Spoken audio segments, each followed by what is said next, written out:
మాజీ MP విజయసాయిరెడ్డికి CID నోటీసులు జారీ చేసింది. మంగళగిరి సిఐడి పోలీసులు ఆయనకు నోటీసులు ఇచ్చారు.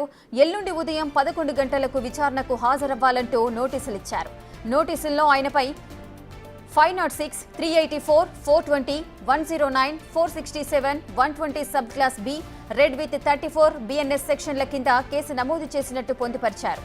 అయితే కాకినాడ పోర్టు కేసు విషయంలో నోటీసులు జారీ చేసినట్లుగా తెలుస్తోంది. విజయసాయిరెడ్డిపై ఫిర్యాదు చేసిన కేవీ రావు ఫిర్యాదు చేయగా ఈ నోటీసులు జారీ అయ్యాయి.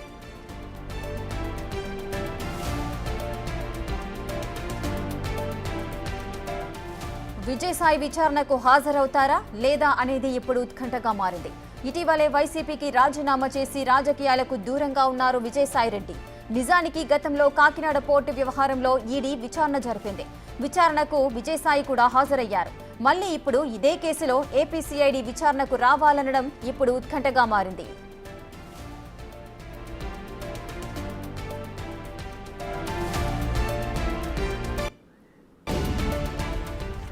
మాజీ ఎంపీ విజయసాయిరెడ్డికి సిఐడి నోటీసులు జారీ చేసింది. దీనికి సంబంధించిన పూర్తి డీటెయిల్స్ మా ప్రతినిధి శివ అందిస్తారు. శివ, మొత్తం మీద చూసుకుంటే మాజీ ఎంపీ విజయసాయిరెడ్డికి ఏపీ సిఐడి అధికారులు నోటీసులు జారీ చేశారు. కాకినాడ పోర్టు వాటాల బదిలీల కేసులో విజయసాయిరెడ్డిపై కేసు నమోదైంది. ఇదే కేసులో విచారణకు హాజరు కావాలని చెప్పి సిఐడి అధికారులు నోటీసులో పేర్కొన్నారు. గతంలో ఈ కేసుకు సంబంధించి కూడా హైదరాబాద్ ఈడీ కార్యాలయం ఎదుట పలు సందర్భాల్లో విచారణ కూడా హాజరయ్యారు. అక్రమంగా పోర్టు వాటాలను బదిలీ చేయించుకున్న ఆరోపణల నేపథ్యంలో విజయసాయిరెడ్డిపై కూడా కేవీ రావు అనే వ్యక్తి ఫిర్యాదు చేశారు. కేవీ రావు ఫిర్యాదు మేరకు చేసిన విచారణకు సంబంధించి కూడా పూర్తి స్థాయిలో విచారణ చేపట్టాలని చెప్పి కూడా నోటీసులో పేర్కొన్నారు. అయితే ఈ నెల 12వ తేదీన విజయవాడ సిఐడి కార్యాలయానికి విచారణకు రావాలని చెప్పి ఆ నోటీసులో పేర్కొన్నారు.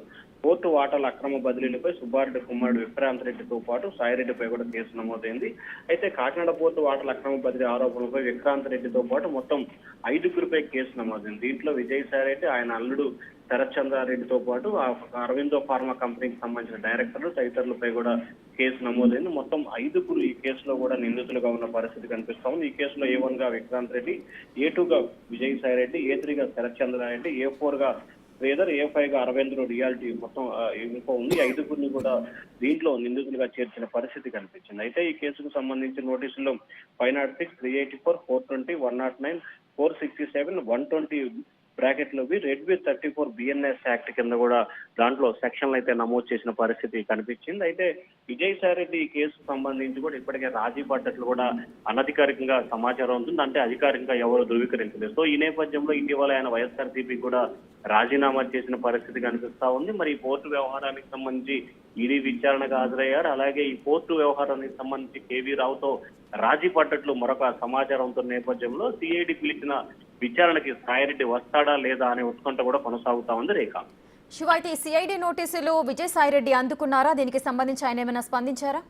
అంటే విజయసాయిరెడ్డికి సంబంధించి కూడా ఈ రోజు మధ్యాహ్నం ఆయనకి నోటీసులు ఇచ్చినట్లు కూడా తెలుస్తా ఉంది. ప్రస్తుతం ఆయన హైదరాబాద్ నివాసానికి ఏపీ సిఐడి అధికారులు వెళ్లి నోటీసులు సర్వ్ చేసినట్టు తెలుస్తా ఉంది. ఆ సమయంలో ఆయన విజయసాయిరెడ్డి ఇంట్లో లేనట్లు కూడా తెలుస్తా ఉంది. అయితే ఇంట్లో ఉన్న వారి కుటుంబ సభ్యులకి సిఐడి అధికారులు అయితే నోటీస్ సర్వ్ చేసి వివరాలు సేకరించి వారి కుటుంబ సభ్యుల నుంచి నోటీస్ కాపీ ఇచ్చినట్లు కూడా సంతకం చేయించుకున్నట్లు తెలిసింది. అయితే విజయసాయిరెడ్డి అంశానికి సంబంధించి ఇప్పటివరకు ఎక్కడా కూడా స్పందించలేదు. అయితే ఆయన నోటీస్ కాపీ పూర్తిగా చూసిన తర్వాత ట్విట్టర్ వేదికగా స్పందిస్తారని చెప్పి కూడా మనకైతే సమాచారం అందుతా ఉంది. రేఖ, శివ, అయితే గతంలో కూడా ఇదే ఇష్యూకి సంబంధించి కూడా సిఐడి విచారణ జరిపింది. మళ్ళీ ఇప్పుడు ఇదే కేసులో మళ్ళీ విచారణకు రావాలనడం ఏ విధంగా చూడొచ్చు?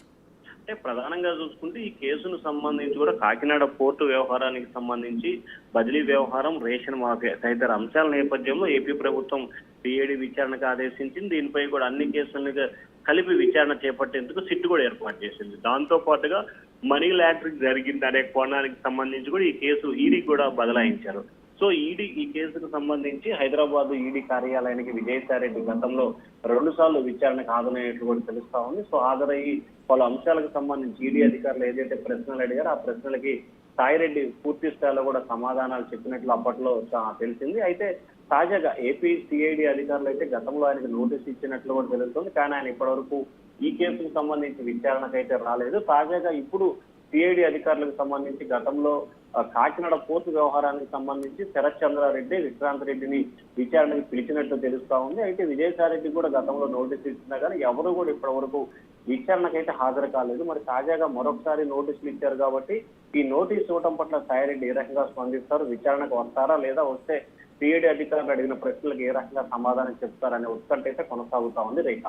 శివ, అయితే గతంలో కాకినాడ పోర్టు వ్యవహారంలో విజయసాయిరెడ్డిని విచారించారు. ఇప్పుడు విజయసాయిరెడ్డితో పాటు ఇంకెవరికైనా ఈ ఇష్యూకి సంబంధం ఉన్న వ్యక్తులకు ఎవరికైనా నోటీసులు జారీ అయ్యాయా? అంటే గతంలోనే ఈ కేసుకు సంబంధించి ఎవరెవరైతే ఆరోపణలు ఎదుర్కొంటున్నారో విజయసాయిరెడ్డి, సుబ్బారెడ్డి తనయుడు విక్రాంత్ రెడ్డి, అరవిందో పాముకు సంబంధించిన ఇన్ఫ్రా గ్రూప్, అలాగే శ్రీధర్, అలాగే శరత్ చంద్రారెడ్డి, ఈ ఐదుగురు కూడా దీంట్లో నిందితులుగా ఉన్న పరిస్థితి కనిపించింది. గతంలోనే కాకినాడ కేంద్రంగా కూడా సిఐడి అధికారులు విచారణ చేపట్టిన సమయంలో అరవిందో పాముకు సంబంధించిన శరత్ చంద్రారెడ్డిని, శ్రీధర్ని కూడా విచారణకు పిలిచారు. వారు ఇచ్చిన కొంత సమాచారం మేరకు మాత్రమే దాన్ని పూర్తి స్థాయిలో విచారణ చేపట్టిన తర్వాతే వారిచ్చిన సమాచారం మిగిలిన డేటా కొంత సిఐడి అధికారులు సేకరించి తాజాగా సాయిరెడ్డికి సంబంధించి కూడా నోటీసులు ఇచ్చినట్లు కూడా తెలుస్తా ఉంది. సాయిరెడ్డి ఇచ్చిన తర్వాత ఈ కేసుకు సంబంధించి ఎవరైతే విక్రాంత్ రెడ్డి ఉన్నారో విక్రాంత్ రెడ్డిని కూడా మళ్ళీ విచారణకు పిలిచే అవకాశం కనిపిస్తా ఉంది.